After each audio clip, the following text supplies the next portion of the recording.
bien le bonjour à vous et bienvenue dans cette nouvelle vidéo. Alors juste avant de vous présenter le papier Canson Illustration et de passer au test, je vais vous faire un petit tour de la chaîne. Pour planter le décor, je suis un illustrateur et je monte sur YouTube mes illustrations sous forme de narration et de mise en scène. Je ne peux que vous inviter après cette vidéo à découvrir mon travail, tel que ma dernière vidéo Tardigrade, Le Nain et l'Orque, Hit Madness, Halo Médiéval, Bad Panda 2. Alors ces vidéos sont des dessins mis en scène avec cadrage, plan et narration, un peu comme un tout petit court métrage. Du coup, c'est plus simplement un dessin, mais un ensemble d'images, cadrage, rythme et musique qui vont faire un tout. Sinon, je vous invite également à venir durant mes live dessins, que ce soit sur papier ou en digital, en ancrage comme en impressionnisme. Et enfin, s'il vous reste un poil de curiosité, vous trouverez en description les liens du Discord pour les informations et les news sur la chaîne, mais aussi découvrir d'autres chaînes YouTube. Et du côté soutien, vous avez mon Tipeee et ma boutique de posters afin de pouvoir soutenir la chaîne et me permettre de créer toujours plus de contenu. Alors, Canson m'a récemment envoyé 3 types de papiers à tester et aujourd'hui on va se focaliser sur le papier Canson Illustration. Je reviendrai sur les autres papiers dans de futures vidéos. Donc le papier Illustration est un papier épais et ultra blanc. J'ai d'ailleurs pu le tester dans une vidéo Le Nain et l'Orque.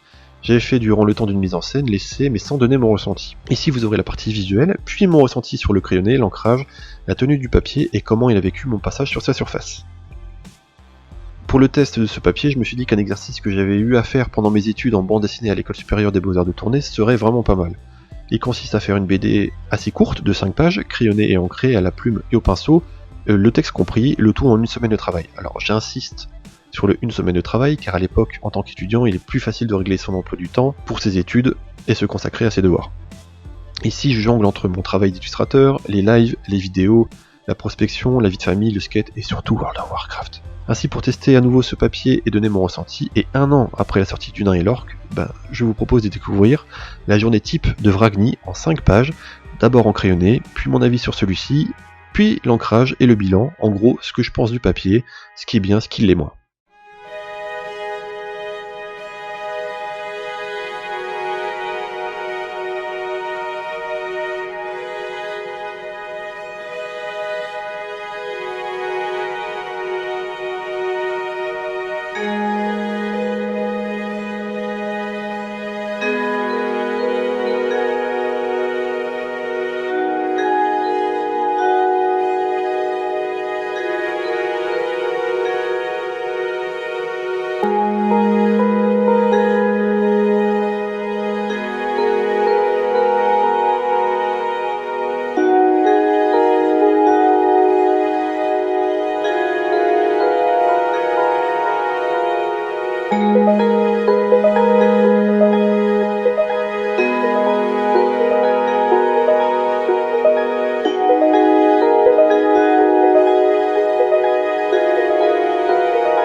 Voilà, le crayonné est terminé. Avant d'attaquer à réaliser les 5 pages de BD en crayonné, j'ai réalisé pas mal de croquis et fait le scénario sur des feuilles de brouillon. Déjà, ça permet de poser ses idées, de préparer sa feuille de route avant de se jeter sur les feuilles illustrations. Faut vraiment pas hésiter à vous documenter, faire des croquis, trouver des situations, écrire le texte et penser au scénario. Comme je vous ai dit tout à l'heure, l'exercice consiste à se donner une semaine pour réaliser un récit crayonné et ancré de 5 pages en format A3. L'idée est venue assez vite, quasi un an après Le Nain et l'Orque, quand Son me permet à nouveau de retester son papier, donc j'avais l'idée. Il me fallait ensuite le contexte, quoi raconter autour de Vragny en 5 pages. J'ai décidé de reprendre une partie de la scène du Nain et l'Orque, d'incorporer plein de références à pas mal de vidéos en rythme, comme Bad Panda 1 et 2, mais aussi des postures dans mes vidéos de Vragny et quelques petits éléments que j'avais réalisés pour un live dessin sur Vragny. Le crayonné s'est fait très simplement et très naturellement. Entre le croquis et le crayonné, j'ai eu très peu de différence de mise en page, j'ai enlevé ou ajouté très peu d'éléments. Le crayon glisse tout seul, j'ai d'ailleurs utilisé ici une gamme allant du H au 2B. J'ai commencé par le crayon H afin de faire sortir les courbes et le crayon 2B pour préparer l'allure finale et donner une direction à la plume. L'épaisseur du papier est assez importante et permet un crayonné bien soutenu et solide. Donc une fois le crayonné fini, je n'avais plus qu'à prendre ma plume fétiche et rattaquer les 5 pages.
Alors, une fois le crayonné fini, j'ai pu entamer l'ancrage. Ici j'ai utilisé deux outils très simples, la plume ultra fine et un pinceau pour faire un trait fin et un gros trait suivant la pression qu'on exerce. Pour l'encre, je suis sur l'encre de Chine PBO, je l'utilise depuis le collège, donc je peux que vous encourager à l'utiliser. Vous pouvez voir d'ailleurs ces deux outils en action dans deux lives, Bad Panda vs Tardigrade, les liens s'affichent en haut, et comme je suis un grand prince, je vous mets également les liens en description. Alors j'ai d'abord ancré à la plume chaque page, et ensuite je passe au pinceau pour faire des aplats d'encre et créer la lumière et le contraste. Il m'arrive d'ailleurs, une fois que le pinceau est passé, de repasser à la plume pour régler des ombres et refaire certains traits. Comme le crayonné, l'ancrage s'est fait simplement et très naturellement, La plume glisse toute seule, le pinceau suit sa route, et c'est un réel plaisir de pouvoir ancrer sur ce papier. Ce mélange d'accroche et de glisse avec la plume, cette sensation de glissade avec le pinceau. J'avoue que par endroits j'ai chargé la mule avec l'encre pour voir la tenue du papier. Il faut sacrément insister avec sa plume ou charger son pinceau pour commencer à endommager sa feuille. Donc l'ancrage a été plus long que le crayonné car j'aime découvrir des traits par l'ancrage plutôt que de tout prévoir au crayon. Même si je connais la finalité, j'aime changer de chemin pour être surpris et découvrir des choses tout en arrivant là où je voulais. Alors l'exercice n'était pas évident, car il a fallu dégager du temps, s'appliquer tout en prenant son temps pour l'ancrage. L'ancrage ne rime pas avec la précipitation, mais si vous faites beaucoup de croquis, de mise en page, vous allez gagner du temps sur le crayonné et l'ancrage. Du coup, le bilan et un vide, c'est que ce papier vaut vraiment le coup. Il tient très bien, il est vraiment de qualité, c'est pour ça qu'il faut le respecter, ne vous jetez pas dessus sans avoir d'idée ou juste faire un gribouillis. Gardez ce papier pour vos illustrations abouties. D'une part, vous aurez ce plaisir ultime d'accomplissement, posez sur ce papier le dessin que vous avez préparé, mais aussi de mettre en valeur votre illustration sur un papier de qualité. Bref, je vous conseille en A3 ou en A4, et même en 50 sur 65, j'avoue j'aurais aimé avoir un format un peu plus grand, genre 60-80, et là je m'adresse à Canson, est-ce que c'est possible, hein? Est-ce que je pourrais en avoir? Est-ce que c'est faisable?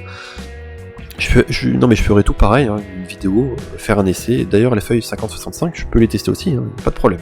Sur cette conclusion, je vais vous laisser, et comme dit en intro, n'hésitez pas à faire le tour des liens, des playlists afin de découvrir mes autres réalisations, surtout les vidéos en rythme. N'hésitez pas non plus à passer pendant les lives et venir sur le Discord pour voir tout ce qui gravite autour de la chaîne. Et enfin le Tipeee et la boutique de posters, afin de me soutenir et de m'aider à créer toujours plus de contenu. N'hésitez pas non plus à partager cette vidéo, à la commenter, à donner votre avis, c'est super important, ça donne vie à ma chaîne. Je vous dis à la prochaine, attendez.